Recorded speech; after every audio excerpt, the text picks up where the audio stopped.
Bonjour à tous et bienvenue de retour sur ma chaîne YouTube, ça me fait plaisir. Aujourd'hui, on va aborder un sujet qui est vachement important et dont on ne parle pas assez souvent, c'est les assurances en sport automobile. Alors, que vous soyez juste un pilote de track day pour vous amuser, que vous fassiez de la compétition en amateur ou en professionnel, ou encore juste par curiosité, connaître un petit peu les produits spécifiques qui existent, ça peut vous éviter de très gros soucis et de très mauvaises surprises financières. Alors aujourd'hui, on va un petit peu discuter de quels sont les produits qui existent, comment ça se passe, qui est responsable de couvrir quels risques, mais aussi le cas pratique, qu'est-ce qui se passe si on s'accroche lors d'un track day. Et comme je vous connais curieux, je vais aussi vous parler un peu plus en détail de comment ça se passe en sport automobile de haut niveau. On a des risques quand même pas mal à couvrir à ce niveau-là.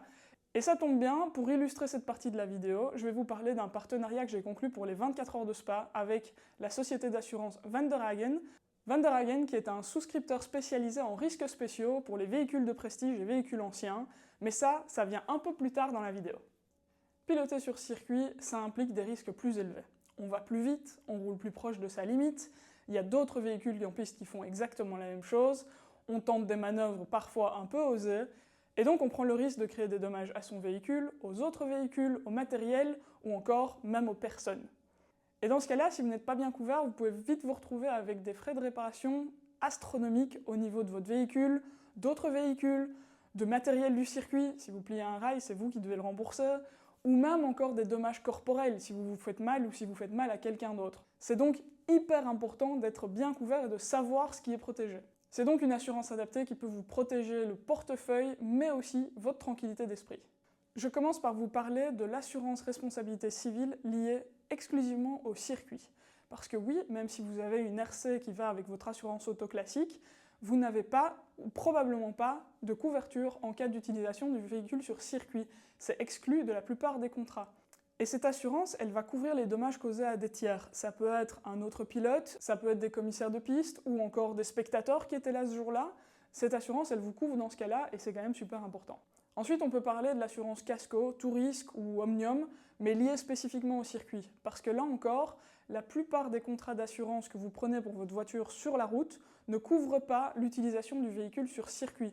Et c'est là que souvent on a des mauvaises surprises, parce que si jamais vous avez un accident avec votre véhicule sur circuit et qu'ensuite vous le rapportez à votre assurance, il y a de fortes chances qu'ils vous disent qu'ils ne couvraient pas le risque. Donc, vous renseignez bien avant et prendre une assurance spécifique pour l'utilisation de votre véhicule en piste, c'est hyper important pour ne pas avoir de mauvaises surprises si jamais vous avez un problème le jour de votre track day. Alors évidemment, on a parlé de protéger les autres, on a parlé de protéger votre véhicule, il est temps de vous protéger vous aussi, parce qu'en étant au volant sur un track day, vous pouvez aussi vous faire mal, avoir des incapacités de travail, des frais d'hospitalisation. Et pour ça, il y a l'assurance conducteur spécifique au circuit, une fois de plus, pour couvrir tout ce genre de risques. L'assurance conducteur, par exemple, elle existe aussi pour les professionnels du sport automobile comme moi. C'est une assurance personnelle qui permet effectivement de nous couvrir au cas où on pourrait se blesser, que ce soit en essai, en compétition, mais aussi couvrir le manque à gagner, parce que si jamais on ne peut pas piloter et qu'on ne peut pas s'entraîner pendant des mois, forcément ça implique des pertes financières assez importantes. Avec tout ça, vous êtes déjà pas mal couvert, mais qu'est-ce qui se passe si jamais vous avez malheureusement un accident sur un track day où vous étiez à l'étranger, vous étiez parti plus loin de chez vous? Il existe aussi des assurances pour couvrir les frais de remorquage lors de ce genre d'incident. Alors pour les plus intenses d'entre vous, qui sont vraiment des vrais pistards, qui aiment modifier leur voiture, rajouter un arceau, éventuellement changer les suspensions, les freins, etc., sachez que la plupart des assurances classiques ne vont pas couvrir les véhicules modifiés, même si c'est pour augmenter la sécurité ou la performance. Il existe des assurances spécifiques pour les véhicules modifiés, donc faites attention à vous couvrir dans ce cas-là, parce que votre assurance pourra très vite se dédouaner de toute responsabilité si elle se rend compte que vous avez fait des modifications sans la tenir au courant. On en arrive à la question que je vous posais en début de cette vidéo, c'est « Ok, qu'est-ce qui se passe si jamais je m'accroche avec un autre véhicule sur circuit ?» Eh bien dans ce cas-là, c'est très différent de comment ça se passe sur la route. Je vous le dis tout de suite, on va pas se mettre sur le côté de la piste et faire un constat à l'amiable. Et non, en circuit, il n'y a pas de code de la route. Il y a des instructions qui peuvent être données par des organisateurs de track day ou même par des organisateurs d'événements sportifs. Mais de manière générale, la loi qu'on applique en cas d'accrochage, c'est que chacun pense ses plaies. Ça peut vous paraître dingue parce que vous soyez complètement en tort ou complètement en droit, normalement vous allez devoir couvrir les dégâts liés à votre propre véhicule. Là, on parle de dégâts matériels uniquement. Comme je vous le disais un peu plus tôt dans la vidéo, si vous avez des dommages qui sont créés au circuit également, Par exemple, si vous détruisez un rail ou que vous enlevez des poteaux qui sont placés sur le bord de la piste ou des choses comme ça, vous allez devoir couvrir ça également. En cas de dommages corporels, c'est un peu plus compliqué parce que là, effectivement, il peut y avoir une enquête qui va déterminer qui est responsable de quoi, et dans ce cas-là, avoir de bonnes assurances et être bien couvert, c'est vraiment absolument nécessaire. Je vous l'avais promis, on va maintenant aborder le sujet du sport automobile de haut niveau. D'abord, est-ce que les voitures sont assurées? Dans certains cas oui, dans d'autres non. Certains teams vont prendre le risque et demander à leurs pilotes de payer la totalité des dégâts si jamais ils crashent la voiture. C'est très souvent à la charge du pilote. Certains pilotes professionnels ou certains pilotes d'usine refusent de prendre ce risque, mais ça devient difficile de trouver des volants si on ne s'engage pas à régler les dégâts.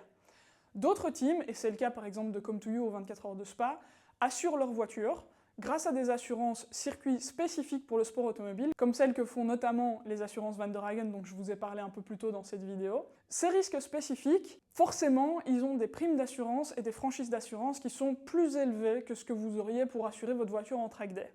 Vraiment plus élevées. Ici, quand le team m'a informé des montants que je devrais couvrir en cas d'accident aux 24 heures de Spa, c'était clairement trop élevé pour que je puisse uniquement me concentrer sur piloter et ma performance. Je dois couvrir ce risque financier et j'étais vraiment pas à l'aise avec ça. C'est là que je dois vraiment remercier VDH parce qu'ils m'ont permis de faire réduire ce risque financier de manière à ce que je puisse uniquement me concentrer sur piloter la voiture le plus vite possible et faire un beau résultat aux 24 heures. Allez, on arrive sur la fin de cette vidéo, je vous fais vite une petite checklist avant de partir sur vos prochains track day. Vérifiez sur quoi vous êtes couvert au niveau de votre Omnium voiture route normale. Vous n'êtes pas forcément couvert sur circuit, 9 fois sur 10, vous ne l'êtes pas et il vous faut une couverture spécifique. Vérifiez aussi au niveau de votre responsabilité civile, elle exclut probablement les sorties pistes et donc vous en avez besoin d'une spécifique. Si vous partez loin, assurance remorquage, au cas où votre voiture ne peut pas revenir par la route. N'oubliez pas, ne négligez pas votre assurance personnelle, et ça je le dis pour les amateurs qui vont faire du circuit, mais aussi et surtout pour les pilotes professionnels ou semi-professionnels comme moi, c'est hyper important. S'il nous arrive quelque chose et on prend des risques très élevés dans les voitures de course lancées à toute allure, ça peut vraiment vous sauver votre portefeuille. Je vous donne un exemple, il y a 2 ans et demi, à Watkins Glen, j'ai eu un gros crash sur la Lamborghini du team Iron Dames, je ne sais pas si vous vous en souvenez. J'ai passé une nuit à l'hôpital, ça peut paraître pas grand-chose, j'avais juste une commotion cérébrale, mais j'ai passé quelques scanners. Heureusement pour moi, le team avait souscrit à une assurance personnelle et donc tous mes frais ont été pris en charge par cette assurance et je peux vous dire que j'ai été très heureuse de les avoir parce qu'aux États-Unis, ça chiffre vraiment vite. Et pour conclure cette vidéo, vous l'avez compris, je vous encourage vraiment à vous couvrir en cas de sortie circuit. Que vous soyez amateur ou que vous soyez professionnel, il peut toujours arriver un truc, que ce soit votre faute ou que vous soyez pas du tout en tort. Et comme vous l'avez appris dans cette vidéo, c'est pas du tout comme sur la route où vous allez faire un constat et si vous avez tout bien fait, vous êtes complètement déduit de toute responsabilité. C'est pas le cas sur circuit, donc assurez-vous, couvrez-vous et si jamais vous décidez de pas le faire, soyez sûr que vous pouvez en assumer les conséquences, que ce soit celles que vous créez à votre véhicule, mais potentiellement à d'autres personnes, au circuit, ça peut vite chiffrer aussi. Bref, je vous recommande quand même de vous couvrir au niveau des assurances. Je vais en profiter pour remercier une fois de plus Van der Hagen et la possibilité qu'il me donne de rouler aux 24 heures de Spa avec l'esprit beaucoup plus libéré. Je trouve ça vraiment super important. Je vous mets leur site internet en description. Allez voir un petit peu ce qu'ils font parce qu'ils vont couvrir vos véhicules de prestige, vos véhicules historiques, mais aussi vos habitations, vos événements. Ils sont vraiment spécialisés en risques spéciaux, ils font des choses tout à fait spécifiques.